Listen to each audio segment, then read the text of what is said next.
Podem sentar, irmãos. Amém. Pois nós temos com hoje o Luís Cláudio, que vai pregar, amém? Vai trazer a palavra. E Deus está fazendo coisas na vida dele. Eu estou muito orgulhoso dele. Amém? Porque, sabem, quando chegou aqui, ele foi meu aluno do FETS, não é? Veio do Brasil. E ele me disse, pastor, eu quero aprender inglês. Amém? E sabem uma coisa? Ele já canta inglês, está numa escola aprendendo inglês. Oh, glória. Amém? Eu quero dizer que estou muito orgulhoso de ti. Amém? Amém? Porque aquilo que Deus tem para ti é coisas tremendas. Amém, meus irmãos? Amém? Amém? Então, quem é que pode dar uma salva de palmas para o Luís Cláudio? Ele vai trazer a palavra nesta noite. E eu sei, prepara o seu coração para aquilo que Deus tem para você nesta noite. Amém? Amém. É uma satisfação enorme, um privilégio poder estar aqui. Eu quero louvar e agradecer a Deus por poder estar servindo a Ele, ministrando a Ti uma palavra, trazendo algo do coração de Deus para a sua vida. E eu tenho certeza que Deus vai continuar fazendo coisas grandes, não por causa de uma pessoa, não por causa de alguém, de mim, que estou aqui muito alegre, muito feliz por poder estar aqui, mas porque Ele tem um propósito eterno sobre a sua vida. E o que prevalece sobre mim e sobre você é a palavra de Deus. Amém ou não amém? Glória a Deus. Eu queria te convidar a você a abrir a sua Bíblia no Salmo 142. Amém?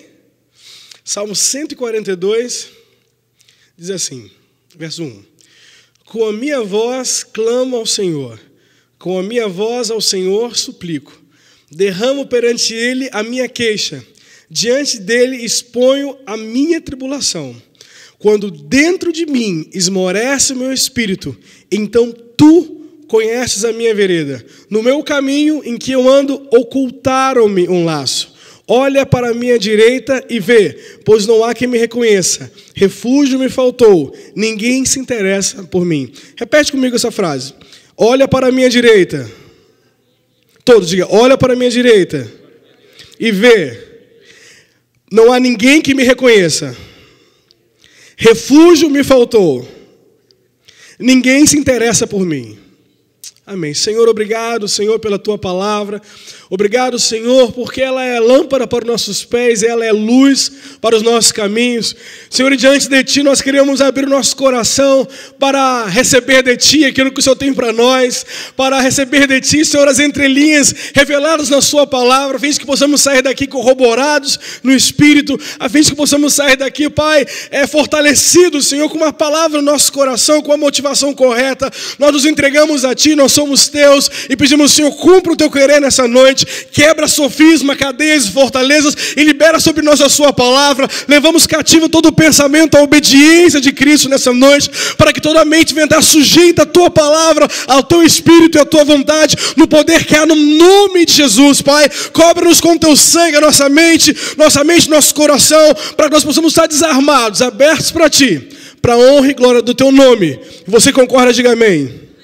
Glória a Deus. Nós estamos lendo o Salmo 142, e nós sabemos que os salmos são canções, são músicas, são poesias que Davi escreveu, ou outro salmista escreveu, e como todo salmista, como todo artista, ele necessita de uma inspiração. Por exemplo, essa música que nós cantamos agora, Te dou a... foi a primeira música que eu escrevi em toda a minha vida. E eu me lembro exatamente como essa música nasceu. Antes de me converter, eu era médio de um terreiro de macumba, eu era feiticeiro, e eu me converti, fui para a casa de Deus, e fui morar com meu pai em Brasília. E o meu pai em Brasília, sempre fui muito crente, muito correto. Não é que você vem da macumba, você vem do espiritismo, é impossível alguém que tenha um passado no ocultismo chegar no evangelho consciente dos pensamentos, ou é ou não é. Geralmente a gente é bem intenso. E eu decidi realmente buscar profundamente as coisas de Deus. Eu me converti com 1 mês, eu já estava batizado com o Espírito Santo, com 6 meses eu tinha lido a Bíblia toda. Então eu cheguei na casa do meu pai, crente. E meu pai, do mundo, aquele homem com a vida desregrada, e minha vida acabava incomodando ele, porque ele queria... Ele participava do mundo e queria que eu participasse junto com ele. Eu falei, pai, não dá, obrigado. O resultado, ele me botou para fora de casa. Na verdade, ele vendeu a casa comigo dentro. E falou assim, estou saindo de férias. estou saindo de férias. O Guilherme sabe essa história? Estou saindo de férias. Eu falei assim, tudo bem. Aí ele, mas eu vendi os móveis de casa que eu vou trocar. Eu dentro de casa. Eu falei, tudo bem. Aí, meu pai não volta de viagem, e a casa sem móvel, eu acreditando que ele estava tudo ok. Ele chega lá, olha, é verdade que eu vendi a casa, estou morando longe daqui, e está aqui R$800 para você viver, um botijão de gás, esse cobertor, você faz o que você quiser com a sua vida. Ele me botou para fora de casa desse jeito. E eu fui morar de favor na igreja. Morar de favor na igreja, cheguei, pastor, estou sem morar. Isso eu ministrava louvor na igreja. Domingo à noite, a glória de Deus, e não tinha para onde ir, não tinha para onde morar, não tinha o que fazer. Isso lá em Brasília, nossa abençoada Taguatinga. E eu ia para... Começou a ter uma oração na igreja. Eu morava na igreja, então não teria como não ir para oração, né? 5 horas da manhã. E eu fui 5 horas da manhã para a igreja todos os dias e falava, Senhor, a tua palavra diz que seu pai e sua mãe te desamparam, o Senhor não vai me desamparar. Tua palavra diz isso e meu pai me desamparou, Senhor. Então agora eu preciso que o Senhor faça valer essa palavra na minha vida.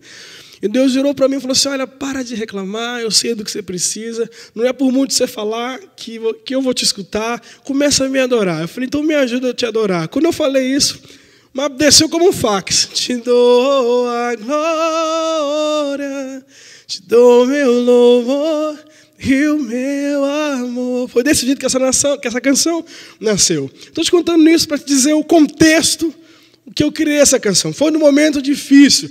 E passado dali, Deus abriu as portas e me abençoou tremendamente com um bom emprego.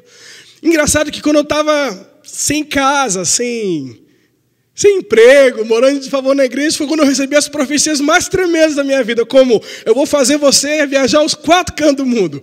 Eu vou fazer você pregar em todas as nações dessa terra. E eu não tinha nem onde morar. Aí hoje, passado alguns anos, eu vejo se cumprir essa palavra. Já tive em diversos países, mas na situação eu não sabia. Mas a canção nasceu nesse inteirinho.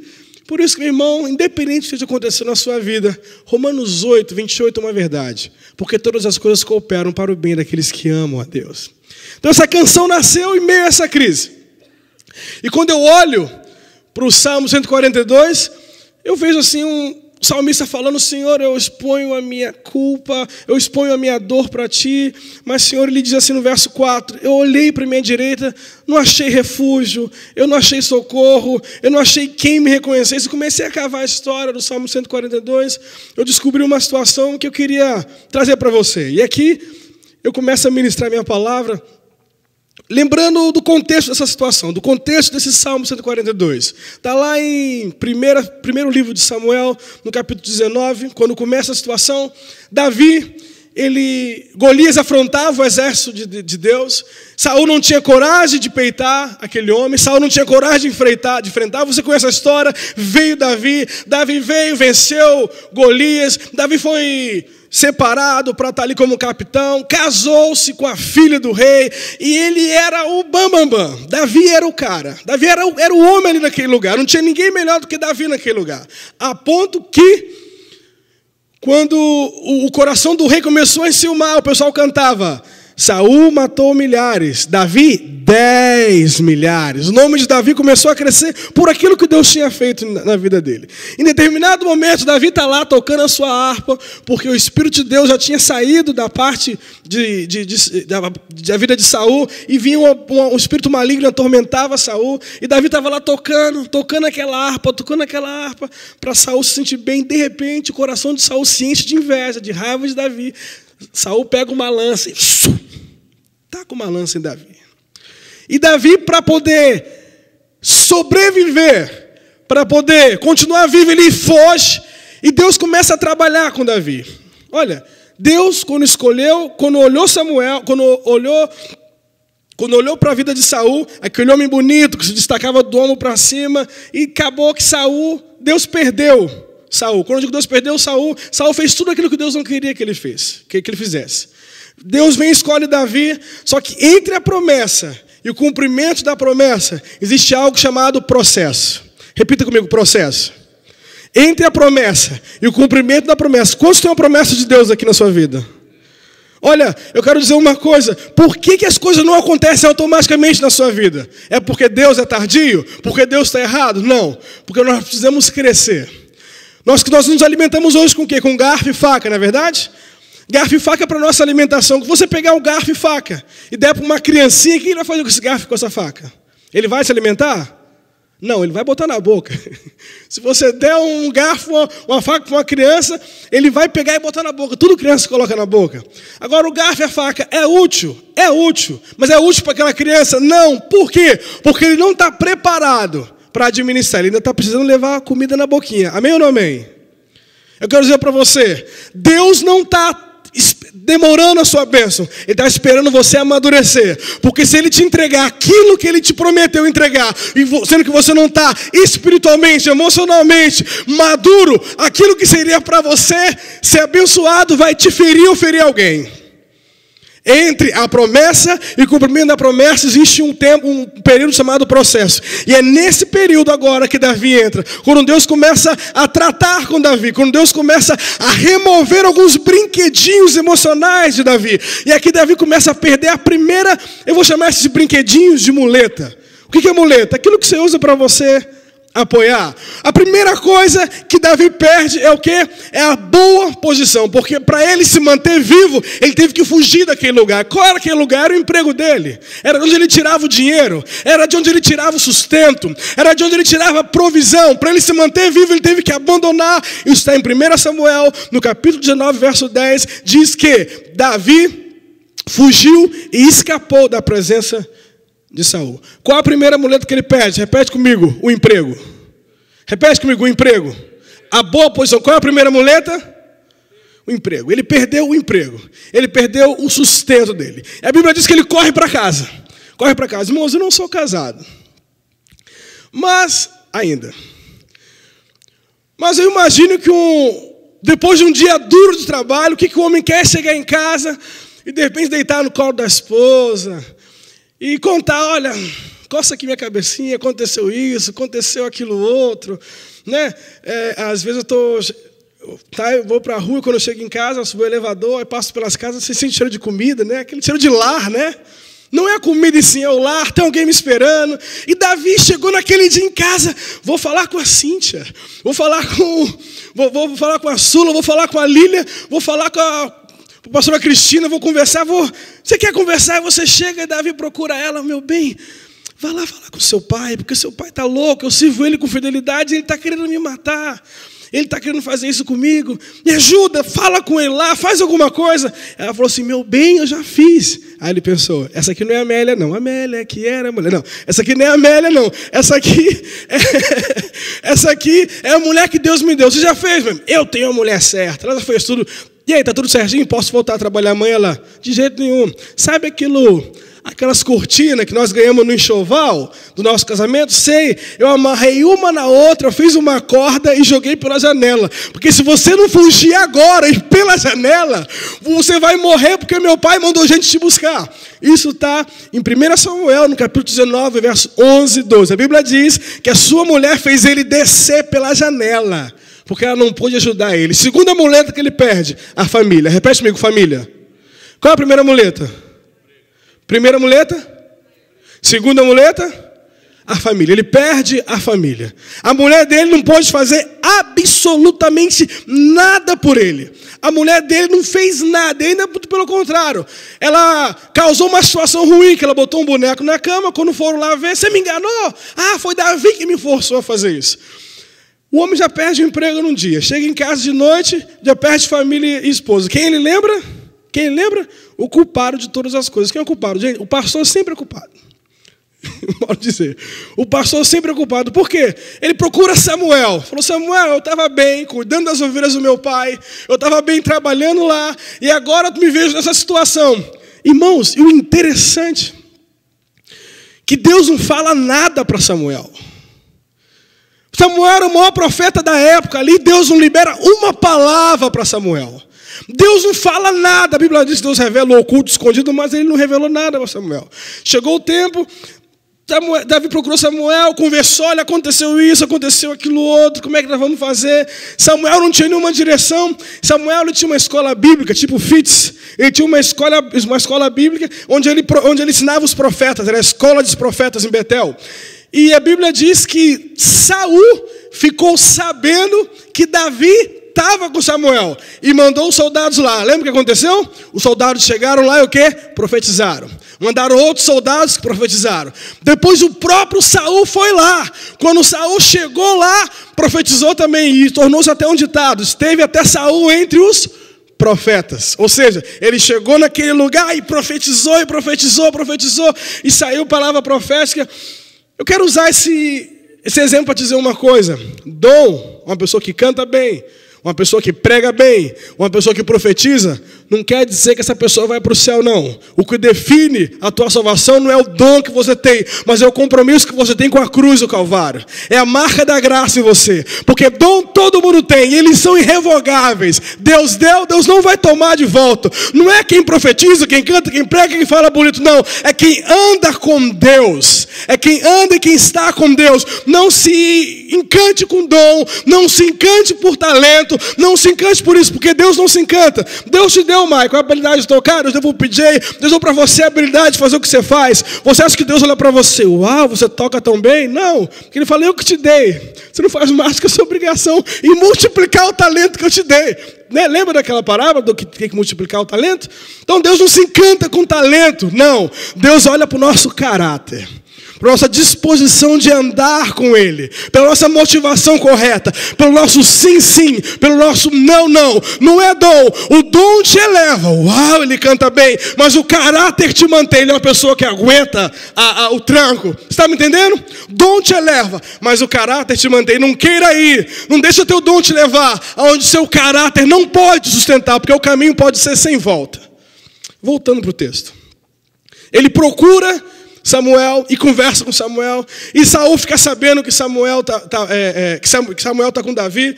Saul chega lá e Samuel fala assim, Davi, Saul está vindo e ele vai te matar. E aí, o que Deus falou? Deus não falou nada. Foge. Foge. Eu não posso fazer nada por você, foge. Terceira muleta, ele perde o profeta. Repete comigo, profeta. Qual é a primeira? Segunda? Terceira? Perde o profeta. O profeta não pode fazer absolutamente nada para ele. O que acontece? Ele corre e procura quem? O melhor amigo. Lembra o Jonatas? O melhor amigo. Procura o melhor amigo, Jonatas. Jonatas. Ele já chega meio louco, né, irmão? Ele só leva tacada na cabeça. Perde emprego, perde mulher. Vai no profeta. Gente, o profeta é aquele que resolve tudo, né? Vou ali que Deus vai, vou orar e Deus vai falar. E Deus não fala nada dele. Ele não tem mais escapatória. Procura o melhor amigo. Chega no melhor amigo. Fala assim, olha, Jonatas, aconteceu isso. Explica toda a situação. E o Jonatas fala assim, não estou sabendo não. Meu pai não quer fazer isso não. Isso é coisa da sua cabeça. Faz o seguinte, eu vou lá, vou conversar com meu pai. Você fica aqui. Daqui a 3 dias eu volto. E vou aparecer ali, eu vou soltar uma flecha. Se eu falar para o meu moço, vai lá e pega a flecha e volta, está tranquilo, está de boa, você está viajando na maionese. Mas agora se eu falar para o meu moço, se eu atirar a flecha para além de você e gritar, corre, corre, pega a flecha, fica sabendo que o negócio está ruim para o seu lado. Jonatas foi, eu acredito que Davi orou, jejuou, botou a vida no altar, fez a listinha de pecado, né? Confessou todos. Estava com medo do que ia acontecer, Davi tremendo, passa 3 dias, aparece junto. Davi fala, não, ele está vindo, ele vai jogar a flecha na frente, vai estar tudo bem, essa coisa passou a raiva. Ele pega, vê Jonatas tirar a flecha. De repente, Jonatas atira, era para tirar 2 flechas longe, Jonatas atira umas 7 flechas além de Davi e grita, corre, mas corre muito, corre, porque meu pai está vindo atrás, e pega essas flechas. Foi um sinal de que estava tudo mal. A Bíblia diz que eles se encontram, eles choram amargamente. Eles fazem uma aliança entre Jonatas e Davi, e Jonatas fala assim, olha, meu pai está doidinho pela tua cabeça, e eu não posso fazer nada, porque eu vou acabar sendo um herdeiro. Foge, meu amigo, foge, foge, foge, foge, foge, foge, foge, foge. Ele chora amargamente, ele perde a 4ª muleta. Qual é a 4ª muleta? Ele perde o melhor amigo. Repete comigo, o melhor amigo. Qual é a primeira muleta? Segunda? Terceira? 4ª? O melhor amigo. 5ª e última muleta que eu coloquei aqui, ele vai e perde o amor próprio. Isso está em 1 Samuel, capítulo 21, verso 13. Levantou-se Davi naquele dia, fugiu de diante de Samuel e foi a Aques, rei de Gate. Irmãos, Lucas ele foi para Gate. Gate não era nada mais, nada menos que o lugar onde Golias cresceu. Golias, que ele matou há dias atrás, ele foi se refugiar em Gate. Ele pensou assim, bom, Saul fugiu o tempo todo deles, ele não vai me procurar aqui, e esse povo tão pouco vai me entregar para eles, né? Ele foi até inteligente, entrou na cidade. Só que chegando lá na cidade, reconheceram, vem cá, tu não é o cara que matou Golias? E o pessoal fala, vem cá, eu te conheço, você é aquele que matou Davi, onde as mulheres cantavam que Saul matou milhares e você 10 milhares. Vamos chamar o rei. Chamaram o rei, Davi ficou com medo, a Bíblia diz que Davi se finge de doido. E começa a espumar pela boca e fingir que está dando ataque epilético. Ele perde o amor próprio. Ele falou assim, para me manter vivo, vou me fingir de louco. Irmãos, eu não estou inventando não. Você está inventando? Tá não, está aqui. 1 Samuel, capítulo 21, verso 13 em diante. Capítulo 21, verso 12 e 13. Davi guardou essas palavras, considerando-as consigo mesmo, e teve muito medo de Arques, rei de Gate, pelo que se contrafez diante deles, em cujas mãos se fingia de doido, esgravatava nos pórticos das portas, e deixava saliva correr pela barba. Ele se fingiu de doido, ele pensou, bom, pelo menos como doido, como mendigo, vou me deixar ficar aqui quietinho. E fingiu de doido, estava lá dando a crise dele. Chega o rei e fala assim, vem cá, tá me faltando louco aqui em Pretzenboy para trazer esse cara para cá? Tá me faltando louco aqui em Sayreville? Já não basta os mendigos que a gente tem aqui? Vai trazer mais esse? Põe esse louco para fora de casa. Põe esse louco para fora da minha casa. Irmãos, nem como louco ele pôde ficar dentro da cidade. A Bíblia diz que ele teve que fugir e escapar. Ele perde assim a quinta muleta. Qual a quinta muleta? O amor próprio. Repete comigo, amor próprio. Qual a primeira muleta? Emprego. Segunda? Família. Terceira? Profeta. Quarta? Melhor amigo é quinta? O amor próprio. A Bíblia diz que ele vai e foge dali. E procura a caverna de Adulão. E chegando na caverna de Adulão, ele escreve o Salmo 142. Por isso que no verso 4 ele diz assim, olha para a minha direita e vê. Olha para a minha direita e vê, pois não há quem me reconheça. Refúgio me faltou. Não há quem cuide da minha alma. Ninguém cuida de mim. Quero dizer para você uma coisa. Foi nesse contexto que ele escreve o Salmo 142. E eu quero falar assim, poxa Luiz, mas você falou que Deus está removendo muleta, só tem coisa boa. Vamos lá, primeira coisa, a Bíblia diz que o Senhor se deleita na prosperidade dos seus servos. O Senhor é aquele que ele tem plano de paz e não de mal, para que você tenha um futuro e uma esperança. O Senhor quer que você prospere, mas o problema não está na prosperidade. O problema é quando o teu coração não está no Senhor e está no dinheiro, naquilo que você tem. Se o teu coração não está no Senhor, mas está no teu emprego, está no seu sustento, está no seu ganha-pão, o teu coração, a tua prioridade é o dinheiro, quero dizer para você, isso é uma muleta. E tudo que é uma muleta pode ser um substituto de Deus e vai ser arrancado da minha e da sua vida. Não tem problema nenhum você ter um bom emprego, desde que o teu bom emprego não seja Deus na sua vida. Ah, Deus arrancou, você está dizendo então que Deus arrancou a família dele? Não, eu não estou querendo dizer que Deus arrancou a família dele. Simplesmente a Bíblia diz que não é bom que o homem esteja só. Eu vou te dar uma família, eu vou te dar uma esposa. Quem acha uma esposa, acha o quê? Acha um favor do Senhor. O problema é quando você olha para a sua casa e coloca a sua família acima de Deus.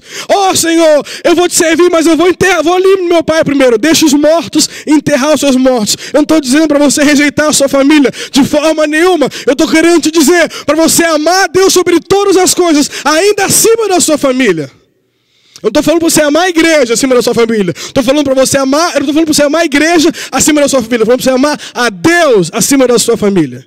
E amar a Deus implica você pensar num monte de coisas que Deus se agrada. Porque o temor a Deus não é eu tenho medo de Deus. O temor a Deus é amar o que Deus ama e aborrecer aquilo que Deus aborrece. Porque se você ama o que Deus ama, Deus vai guardar a sua vida, a sua casa, e o seu coração não vai estar contra a sua família. E você não vai ter a sua família acima de Deus. Você consegue me entender? Deus tirou a terceira muleta ao profeta. Qual o problema de ter um profeta? A Bíblia diz que não tem problema nenhum. A Bíblia diz, credes em Deus, estareis seguros, e nos seus profetas e prosperareis. Você tem que seguir o seu profeta. Até mesmo que a Bíblia diz, a Bíblia fala que eles vão dar conta a Deus por nossas vidas, porque são pastores sobre nossas vidas. Agora, o grande problema é quando você tem o seu pastor, o seu profeta acima de Deus. Ao invés de você buscar a Deus, você vai buscar o seu profeta. Quero dizer uma coisa para você, meu irmão e minha irmã. Profeta não é substituto de Deus. Deus é Deus e homem é homem. Tem situações que Deus não vai falar com o seu pastor. Tem situações que Deus não vai falar com o seu profeta. Samuel era o maior profeta da época. Estamos falando de Davi, que era o homem segundo o coração de Deus, e Deus se calou. Deus poderia muito bem ter falado: Samuel, pega meu filho Davi e faz isso. Deus não falou nada. Deus estava ensinando para Davi. Porque Davi, ao invés de se recolher e buscar o Senhor, ele foi buscar aqui, ali e acolá. Está me entendendo? Muitas das vezes seu pastor não tem a resposta de Deus para a sua vida. Por quê? Então não tem resposta de Deus. Não, Deus quer que você encontre com Ele. As maiores experiências que você tem não é no gabinete pastoral. É dentro do seu quarto, de joelhos dobrados, falando com Deus. As maiores experiências que ninguém te rouba, Lucas. Ninguém te rouba. Ninguém vai te roubar aquilo que aconteceu contigo dentro da sua casa, com Deus. Quando eu estava lendo a Bíblia. Como estou me entendendo aqui nessa noite, gente? Eu estou querendo te falar de muletas que são arrancadas. Aquilo que a gente se apoia. Eu vivo muito disso hoje. Eu estou querendo arrancar minhas muletas. Hoje meu amigo Guilherme chegou do Brasil e ele fala inglês muito bem. Então é mais fácil eu falar assim: fala aí para mim, eu quero falar isso. Só que se eu usar ele de muleta, eu nunca vou aprender inglês. Concorda ou não? Se eu tiver com um pedido aí, fala isso para mim. Agora, se me colocar, vai na bagaceira. Resolve aí. Resolve aí. Você vai se virando nos 30. Você está me entendendo? Você está me entendendo? As muletas são isso. Quando você tem aquele monte de apoio, mas ao invés de você confiar em Deus, não, vou pegar o empréstimo. Não, vou falar com fulano. Mas é fulano que vai resolver isso para mim. Irmãos, quando teu coração estiver nas pessoas, você vai ser frustrado, porque as pessoas te frustram. Deus nunca te frustra. As pessoas te frustram. E Deus deixa. Aí você fala: Deus te permitiu. Não, você que procurou. Você que procurou. Tem vezes que Deus não fala com o profeta. Tem vezes que Deus não fala. Se Deus não quiser falar com o profeta, aí você vai: irmão, ora por mim. O que Deus falou? Nada. Falou assim. Falou assim. Aí você acaba tendo que acreditar num monte de profecia de mentira que Deus não falou nada para você. Melhor amigo, tem algum problema então o melhor amigo? Não tem problema nenhum, irmãos. Não tem problema nenhum então o melhor amigo. A Bíblia diz: em todo tempo ama o amigo, e na angústia nasce quem? O irmão. Mas quando você estiver com situação ruim, não procura seu amigo, não. Procura o Senhor. Procura o Senhor. Se Deus te der a direção, vou falar com meu amigo, compartilhar. Compartilhe, mas em primeiro lugar, busca o Senhor. Para você não colocar suas expectativas em cima de alguém que não pode sarar você. Quando você põe suas expectativas em cima de alguém que não pode fazer nada por você, você está limitando o céu de fazer algo para você. Você está limitando. E outra coisa, bom, não sei se aconteceu só comigo. Você já viu, já teve alguma coisa planejada? Tá tudo certo, vai dar tudo certo. Aí você vai e abre a boca, conta para alguém, o negócio cai por terra. Já aconteceu com alguém aqui? Só comigo no Brasil? Já, Beto? Tá tudo certo alguma coisa. Você vai e compartilha com alguém. Aí o trem desanda. Eu falei: que coisa, né? Irmãos, tem coisa que tem que calar a boca. Desculpa o termo. Tem coisa que você tem que guardar para você. E a Bíblia nos ensina isso. Maria se achou o quê? Grávida do Espírito Santo. Você viu Maria colocando no Facebook: estou grávida do Messias? Colocou, Beto? Maria colocou no Facebook: estou grávida do Espírito Santo? Maria não colocou no Twitter, não botou no Instagram a barriga dele e tirou a foto da barriga e colocou no Instagram, não. Maria não publicou nada, não. A Bíblia diz que Maria procurou Isabel. E quando Maria chegou na casa de Isabel, Isabel pega, antes de Maria falar alguma coisa, Isabel fala assim: bendita és tu entre as mulheres, e bendito é o fruto do teu ventre. O varão que tu carrega aí, e libera uma profecia sobre a vida de Maria. Sabe o que eu aprendo com isso? Maria é grávida, ela só conta os sonhos dela para quem também está grávida. Você só pode contar os seus sonhos para quem também sonha. Você só pode contar os seus planos e projetos mais loucos que só você acredita para quem já teve os deles realizados também sonha. Porque se você conta para alguém que é cheio de inveja, que é cheio de olho grande, que nunca progrediu em nada, e esquece. Eu estou aqui há tanto tempo, não deu certo para mim, você acha que vai dar certo para você que chegou agora? Tipo assim, é mais ou menos por aí, entendeu? Então, é melhor você ficar de boca fechada e aguardar a salvação do Senhor. É Deus que vai fazer por você. Se você for contar, conta para alguém que já deu a luz, não conta para ninguém estéreo, não. Porque você vai contar alguma bênção para o irmão mó seca pimenteira. Aquele irmão que joga areia no teu poço. Olha que irmão, que farinha bonita. Não, que farofa bonita. Não, coloca areia aí. Sabe? Não, guarda. Porque teu melhor amigo não pode fazer nada por você, mas Deus pode. Não tem problema nenhum você ter uma boa autoestima. Ele perdeu o amor próprio. Porque até para amar o irmão, a Bíblia fala que você tem que se amar primeiro. Ama o teu próximo como? Então você tem que se amar, você tem que se olhar. Olha, eu estou fora de forma, né? Gordo, em outras palavras. Por que que é? Porque eu estou com preguiça, está muito frio de correr. Mas, irmãos, não é por nada não. Eu olho para o espelho e falo assim, rapaz, que gordinho bonitinho você é, hein? Eu olho para o espelho e falo assim, esse gordinho é bonitinho. Tá com a papinha aqui, mas é a melhor papinha que tem. Irmão, se eu não me amar, quem é que vai me amar? Tudo bem, eu não estou como eu queria estar. Mas eu estou na melhor forma que eu posso estar. Se você não se amar, se você não se guardar, se você não se cuidar, não se projetar, ninguém vai mais te amar. Você está me entendendo? Ninguém mais te ama. Um leilão. Vamos leiloar esse iPad aqui. É assim, um leilão. Vamos leiloar isso aqui. Vamos lá, a gente começou o leilão. Aí, $1, $2. É assim que faz o leilão? Não. Ó, o meu iPad está aqui. Lance mínimo, $300. 301. 302, né? 310. Se no objeto eu coloco um valor mínimo, que dirá eu e você, se você não impor o seu valor diante das pessoas, diante da vida, ninguém te valoriza. Então se ame, se cuide, se valoriza. Ah, o meu trabalho todo mundo faz, mas ninguém faz como eu faço, porque o jeito que eu faço é o jeito que eu faço. Não tem ninguém melhor. Está me entendendo? O problema não é ter uma autoestima boa, o problema é se amar demais. Quando você só acha... O culto só é bom quando eu canto. Se eu não cantar, o culto não é bom. Ah, não, se eu não pregar, não me dão oportunidade. Porque eu sou, porque eu sou, porque eu sou, porque eu sou, porque eu tenho, porque eu posso. Ter uma autoestima boa não é problema. O problema é quando ela é boa demais. Quando está alta demais. Quando está tudo alto demais, aí você tem que vir com equilíbrio, porque tudo excesso faz mal. Isso tudo que Davi tinha eram muletas. Agora, por que acontece? Por que Deus tira as muletas?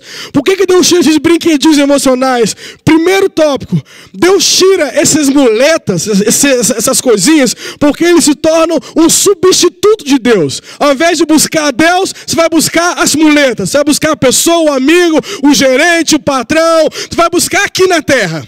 Segundo motivo, as muletas tornam o nosso foco horizontal.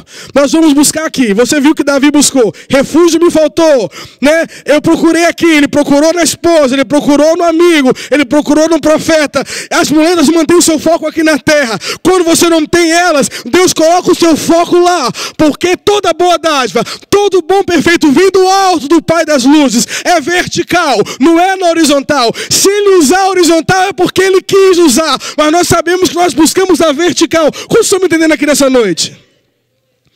Terceiro motivo pelo qual ele arranca as muletas. Porque as muletas é um alívio temporário, gente. Aqui não. Lembra do Brasil? BMG? Aquele empréstimo? Você está com a dívida. Aí você pega o empréstimo para cobrir uma dívida. Amém? Aí você pega um outro empréstimo para cobrir aquele empréstimo. Aí depois você pega um terceiro empréstimo para cobrir aquele segundo empréstimo. E aquela coisa vai virando uma bola de neve. Aquele empréstimo é um alívio temporário. Deus arranca muletas, esses brinquedinhos, porque isso é alívio temporário. Outro dia eu estava com uma dor, outro dia no Brasil eu lembro que eu estava com uma dor de cabeça. Dor de cabeça muito grande. Ah, tomou um Doril, ficava bom.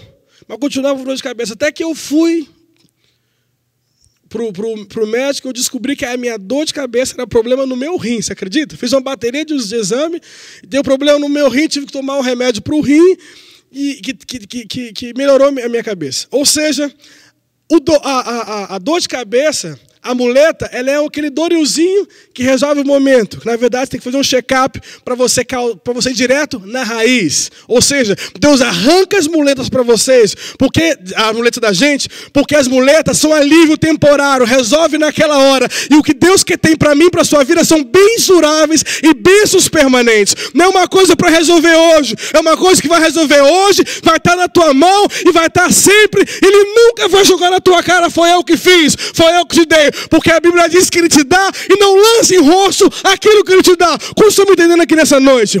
Deus arranca esses brinquedinhos que a gente gosta de ter, porque esses brinquedinhos aliviam o momento. E Deus não quer aliviar o momento, Ele quer aliviar para sempre, porque a graça é para sempre. O que Ele dá, Ele não toma. O que Ele libera, Ele não joga no teu rosto. Ele te deu porque tem prazer em te dar. E Davi, quando chegou naquela caverna, ele falou assim: Senhor, refúgio me faltou. Mas no verso 5 ele fala, PJ, mas a ti, Senhor, eu clamo. Mas a ti, Senhor, eu busco. Ele errou todo o tempo, irmãos. Ele procurou aqui a solução dele, mas quando ele chegou naquela caverna, ele falou assim: Senhor, eu olho para ti. Quando ele disse isso, eu olho para ti, na mesma hora o céu se abre sobre a vida dele. Aqueles irmãos, lembra os irmãos dele? Que rejeitavam ele? Primeiro o pai rejeita ele. Porque o profeta fala assim: traga seus filhos, trouxe todos. Mas estão todos aqui? Não, tem um moleque lá, um guri lá, deixa ele lá. Ele é esquecido pelo pai. Ele vai para ajudar os irmãos rejeitam ele. No meio da batalha lá, tá querendo se meter o quê, menino? Volta para casa, volta para casa. Lembra disso? Quando Davi ia levar comida para os irmãos dele? Está querendo se meter demais aqui. Esses irmãos, a própria família dele, que um dia esqueceu dele, é a mesma família que fica sabendo: Davizinho está passando essa luta, vamos lá ajudar meu irmão. Olha, de repente a pessoa que você menos espera é a pessoa que vai abrir uma porta para você. De repente você procura: o que Deus tem para mim vai vir do presidente Obama, vai vir daqui, vai vir dali. Não, é de quem está do seu lado, de quem você nem nota, de quem você esqueceu, de quem você menos espera. Por quê? Porque Deus usa as coisas que não são para confundir as coisas que são, para você entender que não é estrutura, não é homem, não é pessoa, mas vem de Deus tudo aquilo que você precisa. Você tem ex-emprego, você tem ex-patrão, ex-país até você tem, mas você não tem ex-família. Guarda na sua casa. Guarda o que você tem de mais precioso. De repente, nossa família, né, a gente fala assim: parente é problema até em matemática. Né? Você resolve primeiro os parentes. Lembra o professor de matemática? Tem os parentes, expressão numérica.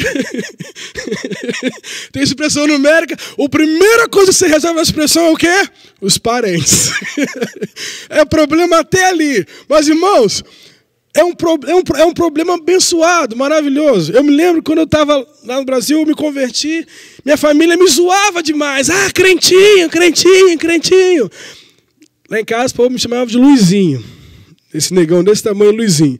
Luizinho agora virou crente, virou assim, virou assado. E quando teve esse problema com meu pai, eles ficaram todo mundo doido. Vamos lá ajudar o Luizinho.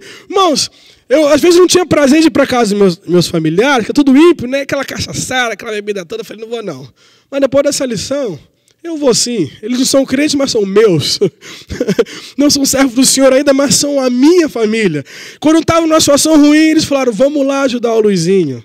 Não tentava se portar se eu era crente, se eu era descrente. Era um sangue do sangue deles, estava passando uma situação difícil. Ei, o teu socorro pode vir de onde você menos espera. De onde você menos espera. E Davi aprendeu essa lição. Sabe por quê, PJ? A Bíblia diz que se juntou a Davi naquela caverna todos os endividados, todos os leprosos, todos os doentes. Todo mundo estava com o nome do SPC. Todo mundo estava com o nome sujo. Todo mundo que tinha um mau crédito. Todo mundo que era mal visto. se juntaram a Davi naquela caverna e Davi treinou eles ali. E eles de malfeitores se tornaram que os valentes de Davi. A partir dali, Deus começa a levantar a vida de Davi. Davi em nenhum momento se levanta contra a autoridade de Deus que era representada ali por Saul. Mas Davi vive a vida dele inteira ali, honrando a Deus e honrando a liderança, independente daquela liderança ter Deus ou não. Mas ele honra o princípio de autoridade e Deus entrega para ele o reino de mão beijada. Falou: Davi, toma aqui. O homem segundo o coração de Deus.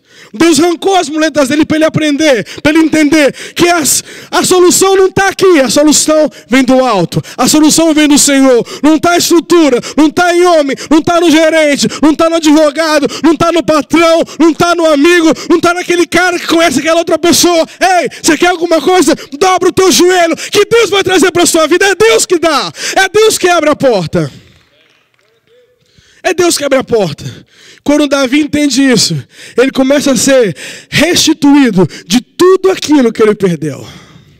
Ele começa a ser restituído de tudo aquilo que foi lançado fora. Eu vim aqui nessa noite para dizer para você, algumas pessoas aqui como Davi, estão na caverna de Adulão, perderam isso, perderam aquilo, foram decepcionados por pessoas, se decepcionaram com estrutura, com pessoas. Mas quero dizer uma coisa, Deus vai aproveitar essa situação difícil para te ensinar que é Ele que cuida de você, que não é homem, que não é patrão, que não é uma pessoa, que não é uma instituição, mas é a palavra de Deus sobre a sua vida, porque é o Senhor, é os seus pensamentos que eu tenho para você, pensamentos de paz e não de mal, para te dar um futuro e uma esperança.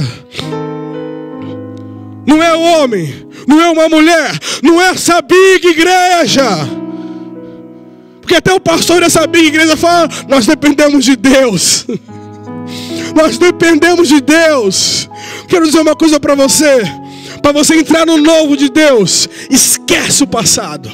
Esquece tudo de bom, esquece também tudo de ruim e parte daqui para frente, porque Deus tem uma nova história para você. Deus tem uma nova vida para você. Quem vive de passado é museu. Tu vai no museu e vê um monte de coisa velha, mas você não é museu para ficar lembrando do passado. Os teus melhores dias, Sula, estão adiante de você. Tá daqui para frente. Os seus melhores dias não estão lá atrás. Creia, creia, não é o homem, não é A, não é B, não é C, mas é o Senhor que vai restituir para a tua vida, para a tua casa, para o teu ministério. Não se avalie por uma palavra de um homem, se avalie por aquilo que Deus fala para o teu respeito. Eu vim aqui nessa noite para te dizer, é um tempo de restituição para a sua vida. Se coloque de pé em nome de Jesus.